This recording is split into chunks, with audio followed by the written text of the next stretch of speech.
বিভিন্ন সময় আমরা দরবার করি, মারামারি করার পরে আমাদের পক্ষে লোক নিয়ে আসি, 20,000 টাকা দিয়ে কিনা 50,000 টাকা দিয়ে 5 জন পর্দানি নিয়ে আসি, ঠিক না?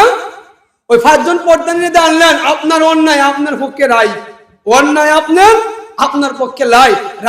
আমি বলবো বাবা, ওই নেতা নেত্রীকে এই দরবারে সালিশে 50,000 টাকা না খাওয়া, যার ক্ষতি করছেন, যাকে মারছেন, যার ঘর ভাঙছেন, আরো 50,000 টাকা এড কইরা তার কাছে দেন, তার কাছে মাপ নেন, দুনিয়ায় পাবেন শান্তি, আখিরাতে পাবেন মুক্তি, ঠিক না? আপনি নেতা রেখা হয়েছেন 50,000, আর নেতা 2 লাখ 50,000 ভিতরে কি করছে সমাধান কইরা 50,000 দিচ্ছেন, মুঠ গেছে কত 1 লক্ষ।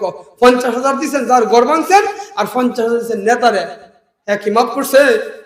মাফ করছে না। তো নেতারে 50 না দিয়া 1 লাখ টাকা নিয়া আরো 2-4 জন ভালো মুসল্লি ইমাম সামনে নিয়া পাশে বই যাইতে যদি ভয় লাগে, দূরের থেকে আপনি সুপারিশ নেন, ভাই যা করেছি ভুল করেছি, মানুষই তো ভুল করে, 1 লাখ টাকা দিলাম ভাই, আমি তোমার কাছে আসে তোমার পা ধরে ক্ষমা চাওয়ার জন্য আমি আসতেছি, কি বলেন? এটা সুন্দর না?